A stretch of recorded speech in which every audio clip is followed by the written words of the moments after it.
국민의당 원내 수석 부대표시죠. 이현주 의원이 연결되어 있습니다. 이현주 의원님 안녕하세요.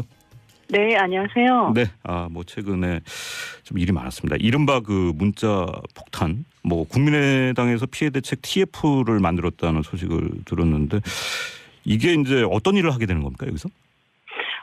우선은 의원님들이 저를 포함해서 굉장히 많이 받으셨고요. 네. 그 내용이나 이런 것도 굉장히 악질적인 것도 많이 있었고 또 문제는 앞으로 이제 계속될 걸로 예상이 되기 때문에 네. 저희가 이 피해의 실태를 먼저 조사를 다 하고요. 또 이런 것들이 이제 조직적으로 또 기획적으로 이렇게 반복된다 이런 정황들이 있기 때문에 네. 이런 부분들을 좀 파악을 해봐야 되겠다. 그리고 이제 다른 당에서도 그런 문제 제기들이 많이 있었고 사실은 민주당 내에서도 그런 문제 제기들이 있었습니다. 네네. 그래서 차제에 이것을 좀 정리를 하자. 그리고 그중에서 좀 심각하게 문제가 있는 부분들에 대해서는 어떻게 할지 대응책을 논의를 해보자. 일단 이런 정도로 네. 지금 생각하고 있습니다. 사실 어제 이제 시사전망대 표창원 의원이 인터뷰를 하셨는데 기존에도 밝히셨지만은 좀 시대가 바뀌면서 이런 이제 문자들을 국민들의 직접 정치 참여의 방식으로 새로운 방식으로 좀 봐야 되는 부분이 있다. 문자 폭탄이라기보다는 문자 행동이라고 하는 것이 어떠냐 이런 의견도 있습니다. 여기에 대해서는 이 의원 또 하실 말씀이 있을 것 같은데요. 저도 이렇게 개인적으로 예를 들어서 네. 어떤 의사를 보내오는 문자든지 이런 답변까지 다 해드리기도 하고요. 네. 그렇게 하는데 이제 예를 들면 시위를 하더라도 그 조직적으로 의원들 집에 앞마당까지 들어와서 욕설 협박까지 해야 된다 이런 건 아니지 않습니까? 네, 예. 예, 그래서 특히 이런 것을 예를 들어서 이제 어떤 그 반대하는 의원들, 특히 야당 의원들을 괴롭혀서 어떤 압력을 넣고자 하는 게 목적인 경우는 좀 문제가 있다. 그리고 특히 그 과정에서 언어 폭력이라든가 성적 비하라든가 어떤 가족에 대한 협박까지 있는데요. 네. 이렇게 되면 특정 의사가 과잉 대표되고 사실상 자기 검열이 행해지게 됩니다. 그래서 네네. 이것은 민주주의에 대한 굉장히 심각한 어떤 위협이다 이렇게 보고 있고요. 결국은 그렇게 되면 마치 과거에 이제 박근혜 정부에서 박사모와 친박 친위대 때문에 이제 정권이 굉장히 문제가 많이 생기고 결국 망하게 됐는데 이것이 지금 문재인 정부에도 도움이 안 된다 이렇게 판단하고 있습니다. 그래서 네. 그런 어떤 부분까지 허용해야 된다 이런 건 아닌 것 같고요. 네. 표현의 자유도 정치 참여도 어떤 한계가 있는데 이제 그런 논의가 본격화될 필요가 있다 이렇게 생각합니다. 알겠습니다. 무슨 말씀인지 알겠고요. 사실 이제 이 문제를 좀 여쭤보려고 그랬는데 네네. 어쨌든 이제 이현주 의원께서 몸담으셨던 더불어민주당이 지금 여당이 됐고 네. 그 대선 과정에서 이현주 의원께서 탈당하셨는데 지금 와서는 어떤 생각하십니까?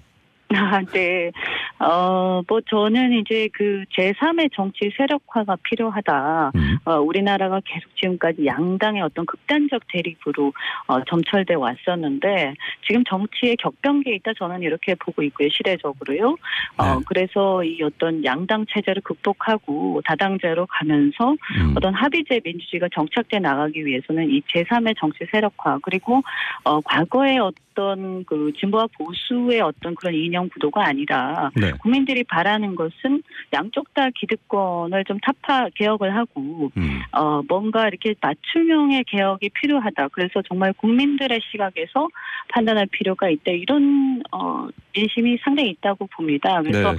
이런 부분에 대해서 뭔가 역할을 해야 되지 않냐. 그래서 저도 이제 판단을 했었는데요. 좀 어려운 상황이긴 하지만 네. 그래도 그 시대적 요구는 계속된다고 판단하기 때문에 네. 계속 열심히 해나갈 생각입니다. 후회하지는 않으시는 거고요.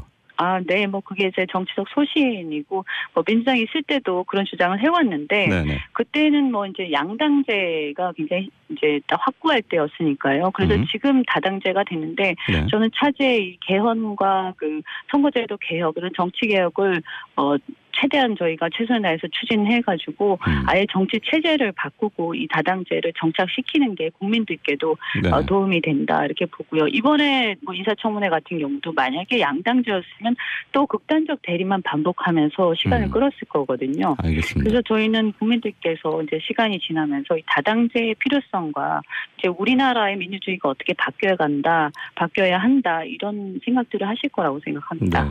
사실 이제 민주당 계실 때 그 내부의 모습에 대해서 좀 적잖게 비판을 하셨고, 네. 그랬기 때문에 혹시 이제 탈당을 하고 나오신 것이 계기가 돼서 이렇게 문자를 많이 받게 된 이유가 된 게 아닌가 그런 생각도 드는데. 아무래도 뭐 그냥 좀 국민의당에 처음부터 계셨던 분들보다는 더 좀 이렇게 뭐랄까요? 더 미울 수도 있고 뭐 그럴 거라고 생각합니다. 이제 그런데 이제 그걸 떠나서 제가 보니까 청문위원들도 굉장히 많이 받으셨고 청문이라는 것은 뭐 그냥 어떻게 보면 국회 책무고 앞으로도 사실은 우리가 이 정부의 어떤 견제를 충실히 해야 되는데요.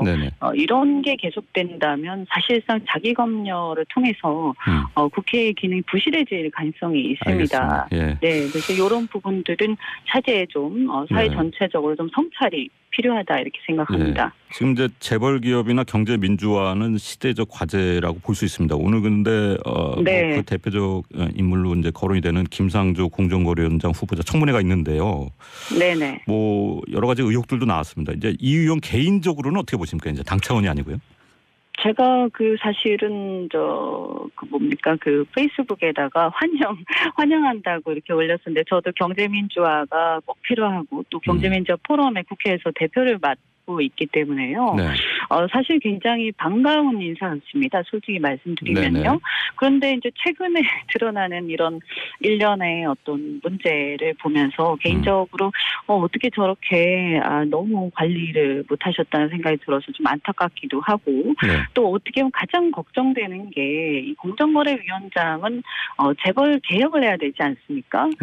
그런데 이게 공정거래위원장이 이제 불공정하게 여러 가지 문제들을 일으켰다 이렇게 되면 저는 이게 이제 과연 이제 영이 설 것인가. 안 그래도 사실은 이 조직 지금 제기된 의혹들이 뭐 다 이렇게 사실로 확인된 건 아니지 않습니까? 지금 보면은. 그렇죠. 그래서 이제 결국은 저희는 이제 인사청문회를 한번 해보자 이렇게 생각을 하고 있습니다. 그럼 그래서 청문회 내용 보고 판단하시겠다는 거죠? 네, 밝혀지는 것들을 보고 그리고 이제 그것 중에서 뭐 해명이 되는 부분이 있으면 뭐 좋겠죠. 근데 해명이 안 되면 뭐 저희도 고민이 많이 될 것 같습니다.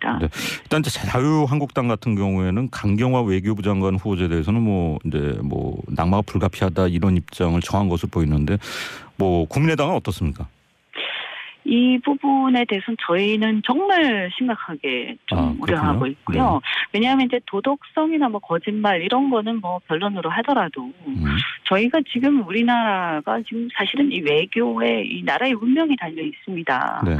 국민의 생명이 달려 있다 이래도 과언이 아니고 사실 머리 위로 미사일이 계속 날아다니는 그런 상황인데 이 상황에서 외교부 장관의 역할 정말로 중요하고 이 4강을 통제까지는 아니더라도 이 4강 외교 사이에 4강 사이에서 정말 그 치밀한 어떤 지략과 그리고 그 국제 정세를 파악하는 정무적 감각 그리고 조직 장악력이 반드시 필요하다. 이것이 안 되면 정말 자칫 잘못하면 나라의 운명이 위태로워질 수 있는 그런 상황이라고 보기 때문에 지금 이제 보면 외교안보실장 정의원 실장이 통상 전문가란 말입니다.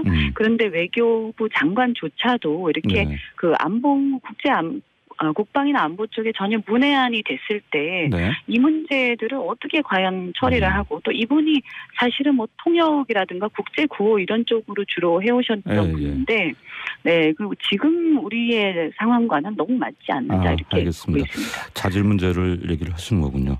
자, 시간이 한 1분 정도밖에 안 남았기 때문에 이 부분만 좀 여쭤볼게요. 지금 이제 일자리 창출이 새 정부의 굉장히 과제고 국민들도 여기에 대한 기대가 높습니다. 그래서 일자리 창출 추경안에 대한 협조를 일단 당부를 하고 있는데 국민의당이 굉장히 좀 안 된다는 입장으로 나오는 것 같은데요. 네, 여기에 대해서는 저희는 굉장히 좀 일단 일자리를 창출하겠다. 저 정부가 의지를 가지고요. 뭐 네. 그것에 대해서 저희가 반대하는 건 아닙니다만 내용을 보면 일자리가 공무원 세금으로 공무원 채용하겠다 뭐 이런 취지인데요. 네네. 그런 생각에 대해서는 저희가 굉장히 걱정하고 있고 일자리 네. 민간 위주로 창출되어야 한다 이렇게 한 보고요. 30초 정도 지금 남아 있습니다. 네, 시간이. 더군다나 이제 이게 추경이라서 한번 채용하면 계속 돈이 들어가는데 네. 추경으로 할 건 아니다. 이게 경직성 예산이라서 네. 그래서 본예산에서 깊이 논의가 필요하다 이렇게 보고 있습니다. 그런 취지이신 거군요. 네, 네. 알겠습니다. 자, 오늘 시간이 좀 짧게 느껴졌는데 오늘 말씀 감사합니다. 네, 고맙습니다. 네, 지금까지 국민의당 원내 수석 부대표 이현주 의원과 얘기 나눠봤습니다. 박진호의 서전망대